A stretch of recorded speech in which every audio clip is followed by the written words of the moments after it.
कश्मीर के तंगधार में एवलांच में फंसे 7 लोगों के लिए जिंदगी की जंग चल रही है। अब तक रेस्क्यू टीम इनके बारे में कुछ भी नहीं पता कर सकी है और ये सभी लोग एक निजी गाड़ी में सवार थे और तंगधार कुपवाड़ा रूट पर सफर कर रहे थे।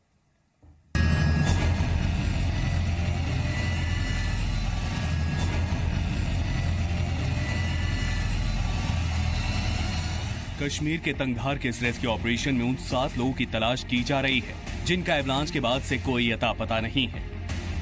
यह एवलांच शुक्रवार को कुपवाड़ा तंगधार रोड पर खूनी नाला इलाके के पास आया। भारी बर्फबारी के बाद जब हिमस्खलन ने दस्तक दी तो एक निजी गाड़ी में सवार 7 लोग, 2 अन्य लोग और बीआरओ के बीकन प्रोजेक्ट का एक कर्मचारी इसकी चपेट में आ गए।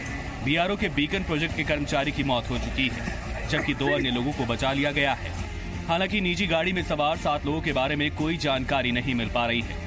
आशंका है कि ये लोग गाड़ी में बैठे बैठे ही बर्फ में दब गए हैं। एवलांच में 2 गाड़ियां बर्फ में दबी थी। बर्फ में दबे लोगों को निकालने के लिए सेना, पुलिस, एसडीआरएफ की टीमों के अलावा पर्वतारोही भी लगाए गए हैं। उधर पूरी कश्मीर घाटी और लद्दाख में जमकर बर्फबारी हो रही है। गुलमर्ग और पहलगाम में बर्फबारी हुई है। हालांकि शुक्रवार को कश्मीर घाटी और लद्दाख दोनों जगहों पर तापमान में थोड़ी राहत दर्ज की गई, लेकिन मौसम विभाग के मुताबिक जम्मू कश्मीर में ऊपरी इलाकों में कुछ जगहों पर फिर बर्फबारी और बारिश भी हो सकती है। हिमाचल प्रदेश के ऊंचाई वाले इलाकों में भी बार बार बर्फबारी हो रही है। शुक्रवार को वहां के भरमौर, कोठी और मारी में 3 सेंटीमीटर बर्फबारी रिकॉर्ड हुई तो कल्पा, कोंडला और ऊपरी मनाली क्षेत्रों में 2 सेंटीमीटर तक बर्फबारी हुई। जो सबसे कम तापमान है वो डिस्ट्रिक्ट लाहौल स्पीति में रिकॉर्ड किया गया। किलोंग में -8 डिग्री टेम्परेचर और कल्पा में -4 डिग्री रिकॉर्ड किया गया। मनाली में जो तापमान है वो भी 0 से नीचे चल रहा है। शिमला का जो तापमान है वो 2 डिग्री रिकॉर्ड किया गया।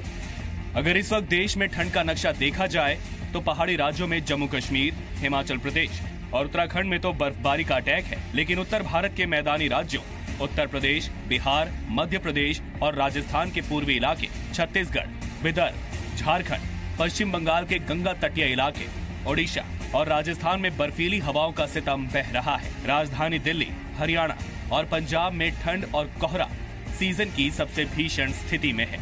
अभी और टेम्परेचर डिप करेंगे कुछ दिनों में और दिन के तापमान में जरूर कमी आ जाएगी क्योंकि आज कुछ बादल आने की संभावना है जो नॉर्थ पंजाब है उसके आसपास के इलाकों में। तो कुल मिला के ठंड से तो इमीडिएट कोई राहत नहीं मिलने वाली है क्योंकि अभी बारिश भी कोई अगले 3 से 4 दिनों में आने की कोई संभावना नहीं है। इस कड़ाके की ठंड की वजह से उत्तर भारत में लोगों के जनजीवन पर असर पड़ रहा है।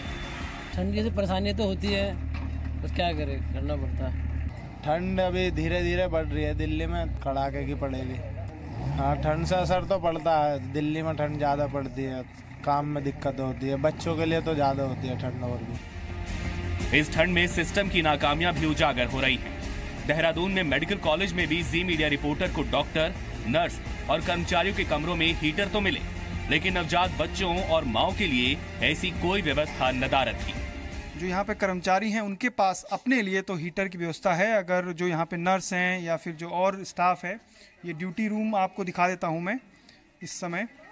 और ड्यूटी रूम के अंदर एक हीटर रखा हुआ है इनके अपने लिए, क्योंकि पूरी रात भर इनको भी ड्यूटी करनी होती है। लेकिन जो यहाँ पर पेशेंट हैं, छोटे छोटे नन्हे बच्चे हैं, उनके लिए फिलहाल हीटर की व्यवस्था नहीं है।